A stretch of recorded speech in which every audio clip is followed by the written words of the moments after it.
السلام علیکم ورحمۃ اللہ وبرکاتہ۔ الحمد للہ وکفی والصلاة والسلام علی عباده الذین اصطفى خصوصا علی سیدنا ونبینا وشفیعنا ومولانا احمد المجتبی محمد المصطفى وعلى آلہ واصحابہ ذوی الاجتباء والاہتداء وعلینا معهم ولهم وفیہم الى یوم الجزاء۔ اما بعد فاعوذ باللہ من الشیطان الرجیم، بسم اللہ الرحمن الرحیم۔ یا ایہا الذین آمنوا لا تلہکم اموالکم ولا اولادکم عن ذکر اللہ ومن يفعل ذلك فأولئك هم الخاسرون۔ صدق اللہ العظیم۔ میں جس طریقے سے آپ حضرات کو پڑھاؤں میرے ساتھ مل کر بآواز بلند پڑھیں۔ الصلاة والسلام علیک یا رسول اللہ، الصلاة والسلام علیک یا حبیب اللہ، الصلاة والسلام علیک یا نبی اللہ،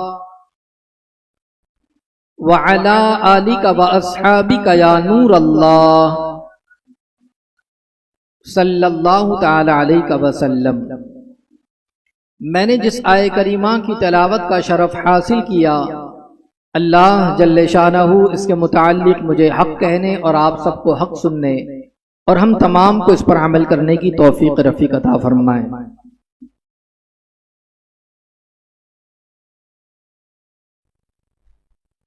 اللہ تبارک و تعالی نے ہمیں دنیا میں بھیجا ہے اور دنیا کے اندر بہت ساری نعمتوں سے ہمیں نوازا ہے۔ آپ دیکھیں اللہ تبارک و تعالی نے ماں باپ جیسی نعمت عطا فرمائی، اولاد جیسی نعمت عطا فرمائی، مال و زر عطا فرمایا، اور اسی طریقے سے بہت ساری نعمتیں، کسی کے پاس گاڑی ہے، کسی کے پاس مال کی فراوانی ہے، کسی کے پاس کچھ ہے، کسی کے پاس کچھ ہے، بہت ساری نعمتیں اللہ نے عطا فرمائی ہے۔ مگر وہ لوگ جو اس دنیا میں آنے کے بعد ان تمام کے تمام چیزوں سے دل لگا بیٹھتے ہیں اور انہی میں منہمک ہو جاتے ہیں، انہی میں گم ہو جاتے ہیں، اور آخرت کے بارے میں وہ غفلت کے شکار ہو جاتے ہیں۔ وہ یہ سمجھتے ہیں کہ یہ میرا محل، یہ میرا بنگلو، یہ میری گاڑی، یہ میرے آسائش کے سامان، یہ ساری کے ساری نعمتیں، جو چیزیں جو مجھے میسر ہے، یہ ہمیشہ میرے پاس رہنی ہے اور میں بھی اسی کے ساتھ رہوں گا۔ یاد رکھیے یہ غفلت ہے، اور انسان اسی میں رہ کر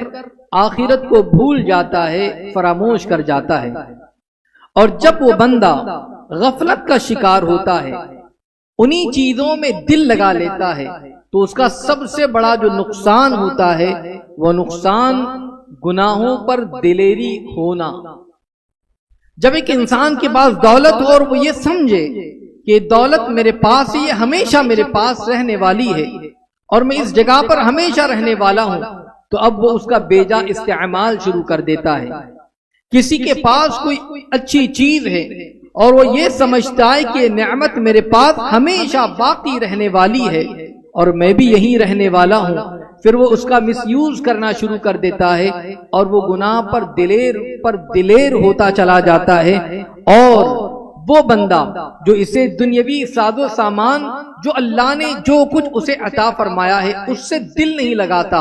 بلکہ وہ ہمیشہ ڈرتا رہتا ہے اور آخرت کا خوف اس کے دل میں بسا رہتا ہے، وہی انسان کامیاب ہوتا ہے۔ تو اس سے ہمیں یہ بات سمجھ میں آئی کہ اللہ نے جو کچھ بھی عطا فرمایا ہے یہ سب کے سب ختم ہونے والی چیز ہے، یہ سب کے سب دنیا بھی ختم ہو جائے گی، یہ فانی ہے، جس کے بارے میں قرآن کہتا ہے کل من علیہا فان ویبقا وجہ ربک ذو الجلال والاکرام۔ ہر چیز ختم ہو جائے گی،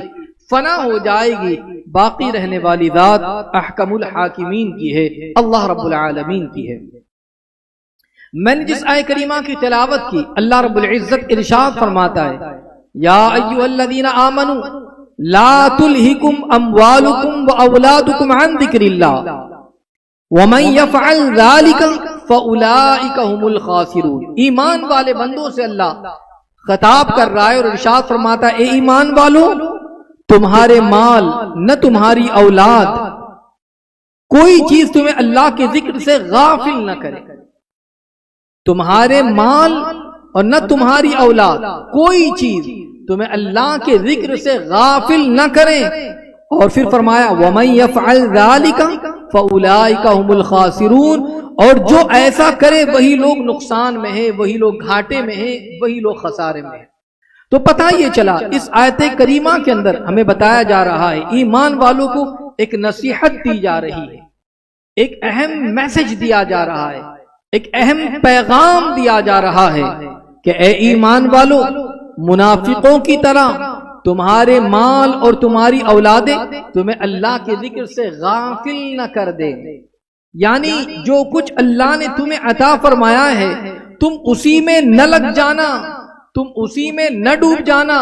یہ نعمتیں اللہ نے جو تمہیں عطا فرمائی ہے یہ تمہیں آخرت کے حوالے سے غافل نہ کر دے، اور جو ایسا کرے گا یعنی دنیا میں مشغول ہو جائے گا اور آخرت کو بھول جائے گا،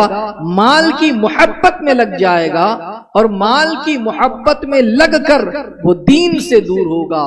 عبادت سے دور ہوگا، اللہ تبارک و تعالی کے ذکر سے اگر دور ہو جائے گا اور اولاد کی خوشی پا کر وہ آخرت کو فراموش کر دے گا، تو یہی نقصان اٹھانے والے فَأُولَئِكَ هُمُ الْخَاسِرُونَ، یہی لوگ نقصان اٹھانے والے ہیں، یہی لوگ گھاٹا پانے والے ہیں۔ اس لیے ہمیں یہ چاہیے کہ یہ ساری کے ساری چیزیں جو میسر آئی ہیں ان چیزوں کو پانے کے بعد آخرت سے منہ نہ موڑے، آخرت کو ہمیشہ یاد رکھے، مد نظر رکھے۔ اس مہینے میں قبرستان بھی جاتے ہیں، قبرستان جب بھی جائیں تو ہمارے ذہن میں یہ بات ہو کہ کل تک یہ لوگ ہمارے ساتھ تھے، کل تک یہ ہمارے ساتھ اٹھتے بیٹھتے تھے، آج یہ قبر کے اندر چلے گئے،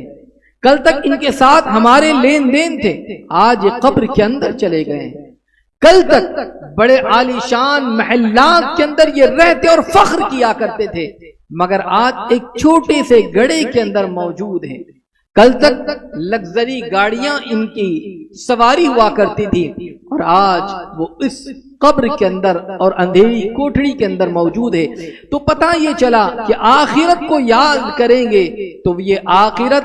ہمیں کامیابی دلائیں گی، اور دنیا کے اندر رہ کر اگر ان تمام کے تمام چیزوں میں پڑ گئے تو فَأُولَئِكَ هُمُ الْخَاسِرُونَ، یہی لوگ گھاٹے والے اور یہی نقصان اٹھانے والے۔ موت کا وقت جب آتا ہے نا تو موت کے وقت کسی کو مہلت نہیں ملتی ہے، کسی کو ٹائم نہیں ملتا کہ وہ کوئی کام کریں۔ اگر اللہ نے زندگی عطا کی تو اس زندگی کو غفلت میں نہ گزاریں، اس زندگی کے اندر جو کچھ کرنا ہے وہ کر گزریں، اس لیے کہ آخری وقت ہوگا،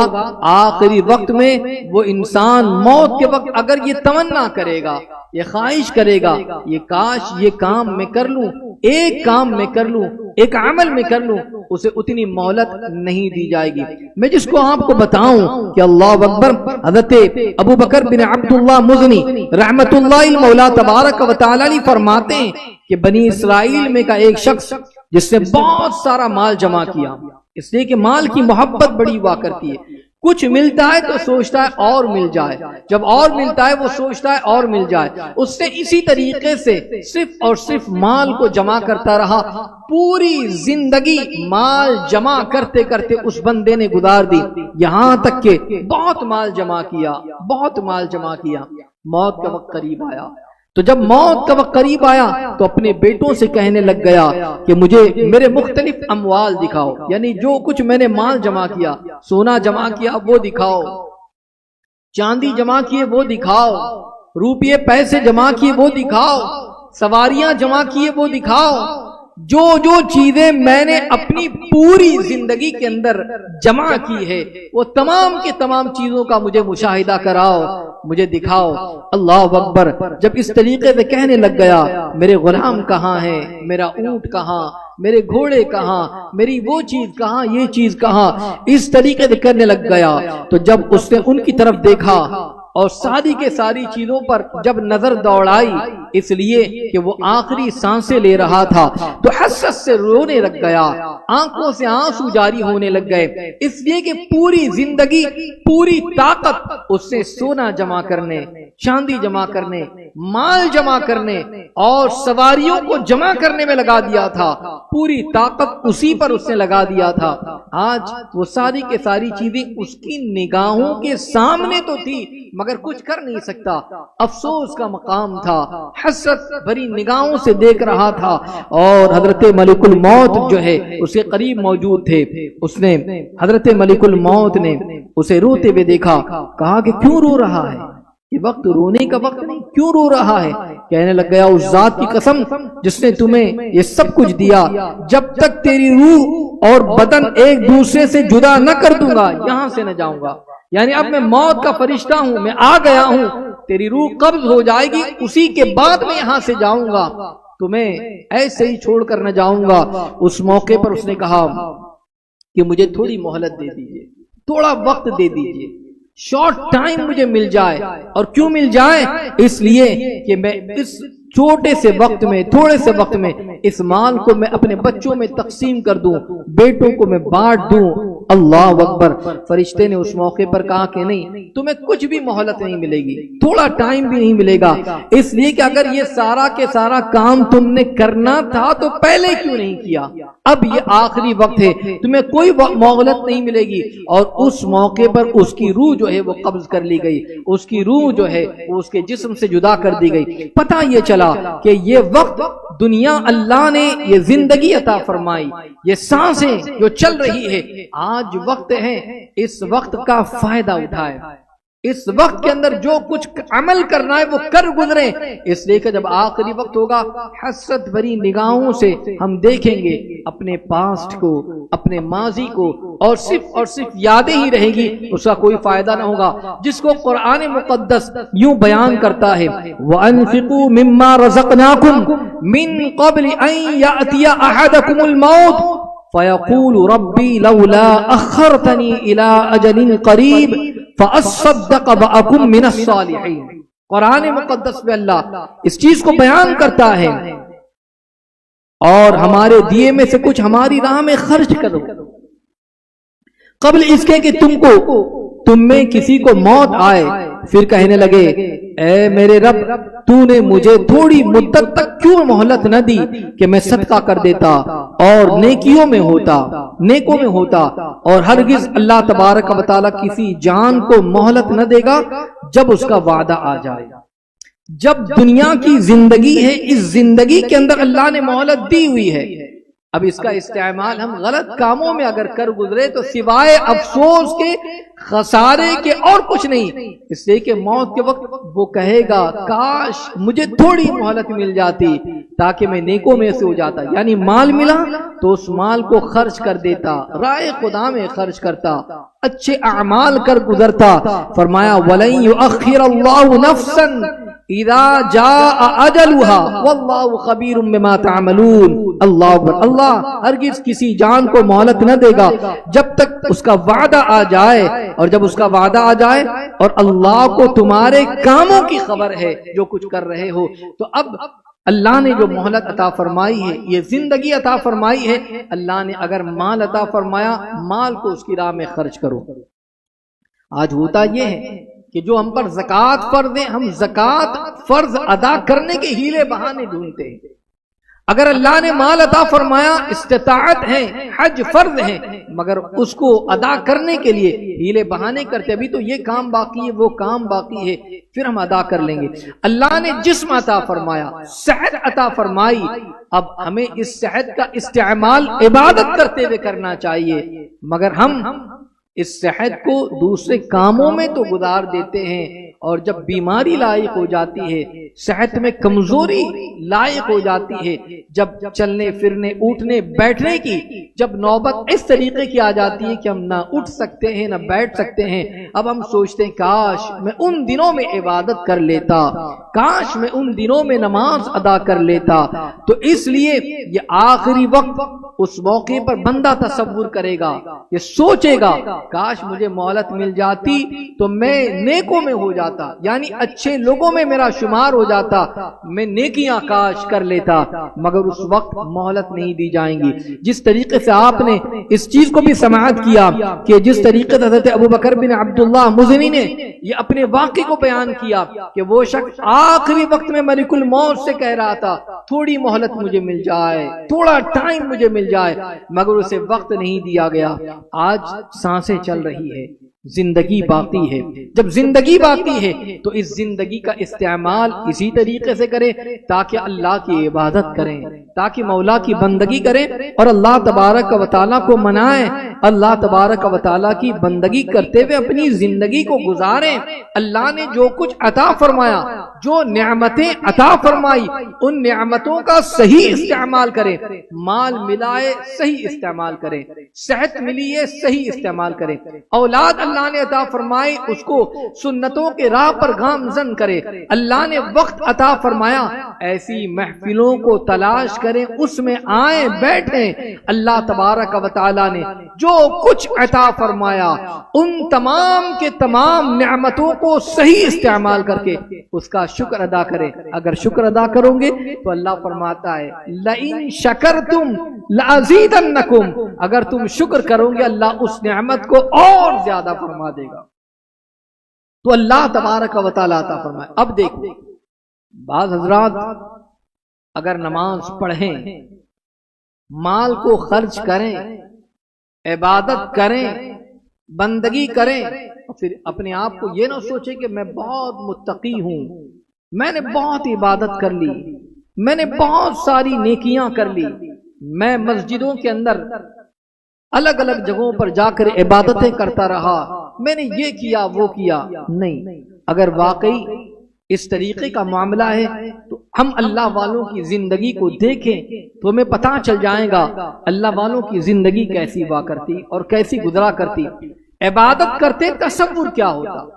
بندگی کرتے مزاج کیا ہوتا، اللہ تبارک و تعالیٰ کی یاد میں لگے رہتے،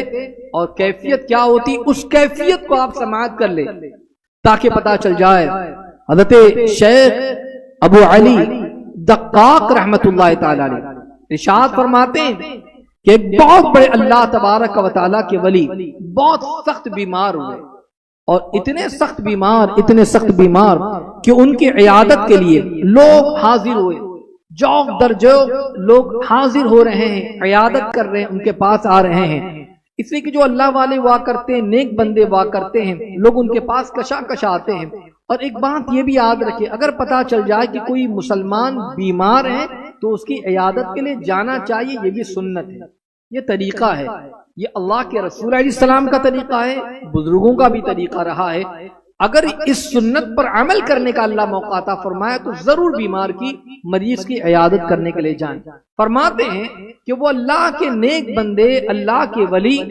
بیمار سخت علیل ہے، اور میں بھی پہنچا، میں نے وہاں دیکھا کہ ان کے ارد گرد ان کے بہت سارے شاگرد ان کو گھیرے ہوئے ہیں اور ان کی عیادت میں ان کے پاس بیٹھے ہوئے ہیں اور ان سے نصیحتوں کو حاصل کر رہے ہیں، اور یہ آخری وقت گویا کہ چل رہا ہے، ایسا محسوس ہو رہا تھا۔ اور وہ بزرگ کو دیکھا تو وہ بزرگ آخری وقت میں زار و قطار رو رہے ہیں، آنکھوں سے اشک بہ رہے ہیں، خوب رو رہے ہیں۔ میں نے عرض کیا یا شیخ کیا بات ہے، آپ دنیا پر رو رہے ہیں؟ اس لیے کہ آپ کو ایسا محسوس ہو رہا ہے کہ آپ کا آخری وقت آ چکا ہے، موت کا وقت قریب آ گیا، گویا کہ یہ نزاع کی کیفیت ہے، اور آپ اس کیفیت میں دنیا کو یاد کرتے ہوئے دنیا چھوٹی جا رہی ہے، اس لیے رو رہے ہیں۔ غور سے سنیے گا، کیا اس لیے آپ رو رہے ہیں؟ فرمایا نہیں، میں اس لیے نہیں رو رہا۔ اب سوچ دیکھیں اللہ والا، آخری وقت ہے، رو رہے ہیں، کیا فرماتے ہیں؟ میں رو اس لیے رہا ہوں، اپنی نمازوں کے قضا ہونے پر رو رہا ہوں۔ نمازوں کی قضا ہونے پر۔ بہت بڑے پائے کے بزرگ اللہ کے ولی وہ کہتے ہیں، حضرت دقاق رحمۃ اللہ تعالی علیہ، میں نے پوچھا کہ آپ تو اتنے بڑے عابد ہیں کہ آپ تو رات رات پر نفل پڑھتے ہیں، آپ تو پوری پوری رات عبادت میں گزار دیتے ہیں، آپ کی طرح شہر میں کوئی عابد اور زاہد ملتا نہیں، اور آپ کہہ رہے ہیں کہ اپنی نمازیں قضا ہونے پر رو رہا ہوں۔ بات سمجھ میں نہیں آ رہی حضور، آپ کیوں رو رہے ہیں؟ اللہ اکبر۔ اور نمازیں قضا ہونے کی آپ جو بات فرما رہے ہیں یہ کیسی بات ہے؟ سمجھ میں بات نہیں آ رہی۔ فرمایا میں نے جب بھی سجدہ کیا تو غفلت میں سجدہ کیا، جب بھی سجدہ کیا غفلت میں سجدہ کیا، اور جب سجدے سے سر اٹھایا تو غفلت کے ساتھ، اور اب حالت یہ ہے کہ میں مر رہا ہوں تو غفلت میں مر رہا ہوں، بس اسی پر مجھے رونا آ رہا ہے۔ حالانکہ یہ عبادت تو اللہ کے لیے کیا کرتے اور ہمیشہ اللہ کی یاد میں وہ اللہ والے رہا کرتے، اس کے باوجود کیا کہہ رہے ہیں؟ میں نے غفلت میں سجدہ کیا۔ آج ہم اپنی نمازوں کو دیکھیں، آج ہم اگر اپنے سجدوں کا جائزہ لیں تو ہمیں پتہ چل جائے گا کہ آج ہماری قیام کیسے ہو رہے ہیں، ہماری رکوع اور ہمارے سجود کیسے ہو رہے ہیں۔ آج اگر امام صاحب کے پیچھے اگر ہم کھڑے ہو جائیں نماز پڑھتے ہوئے تو امام صاحب قرات کیا کر رہے ہیں اور ہمارا ذہن کہاں ہوتا ہے،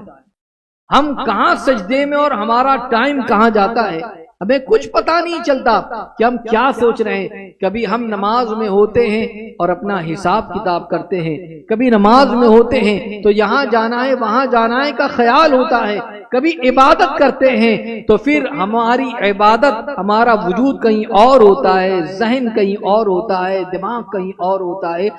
یہ دراصل غفلت ہے اور ہم اسی طریقے سے اپنی بندگی کر رہے ہیں۔ خدا را اللہ تبارک و تعالی نے جو موقع عطا فرمایا ہے توجہ کے ساتھ اللہ کو یاد کرتے ہوئے، اس لیے کہ ہر انسان کو دنیا سے جانا ہے اور ہمیں موت بھی آنی ہے، اس لیے غفلت کے شکار نہ ہو، اللہ تبارک و تعالیٰ کی بندگی کریں، اللہ تبارک و تعالیٰ کو یاد کریں اور اللہ کی رضا مقصود ہو، تصور ہو کہ یہ دنیا ہمیشہ رہنے والی نہیں، جو کچھ جمع کر رہے ہیں یہ ہمیشہ ہمارے پاس رہنے والا نہیں، ہمیشہ رہنے والی ذات تو اللہ کی ہے، جہاں ہمیشہ رہنا ہے وہاں کی تیاری کریں۔ آخری بات بتاؤں اور اپنی گفتگو ختم کروں، ہمیں اس غفلت کے خواب سے بیدار کرنے کے لیے حضرت شفیق بلخی رحمت اللہ المولا تبارک و تعالی علیہ یہ لوگوں کو 3 نصیحتیں فرماتے ہیں۔ وہ 3 نصیحت کون سی ہے اس کو آپ سماعت کر لیں اور اسی پر اپنی گفتگو ختم کروں گا۔ حضرت شفیق بلخی رحمت اللہ تعالی علیہ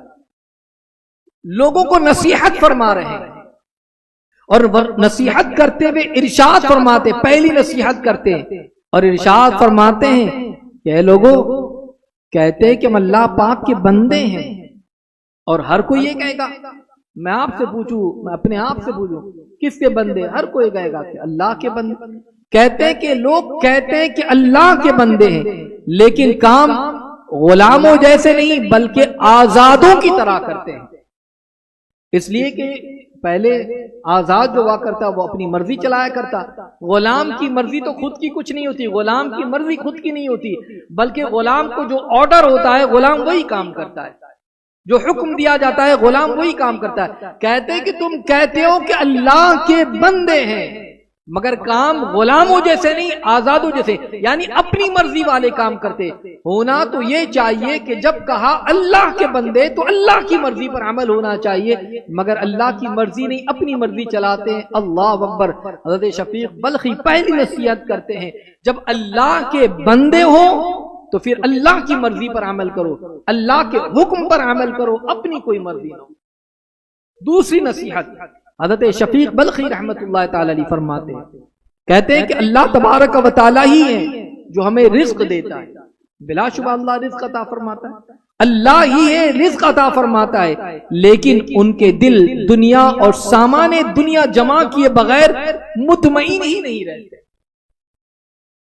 یہ کہتے ہیں اللہ دیتا ہے، رزق دینے والا کون؟ اللہ، مگر اتنے پر بس نہیں، اور جمع کر لو، اتنے پر بس نہیں، اور جمع کر لو، اور جمع کرتے کرتے آخری سانس تک جمع کرنے کا تصور۔ اور جو دینے والا ہے، جو خالق ہے، جو رازق ہے، جو عطا فرمانے والا ہے، اگر اسی کی بارگاہ میں دینے کی باری آ جائے تو کہتے کہ نہیں، پھر ہیلے بہانے کہ ایسا نہیں ہے ویسا نہیں ہے، اور کہتے وہی دینے والا ہے۔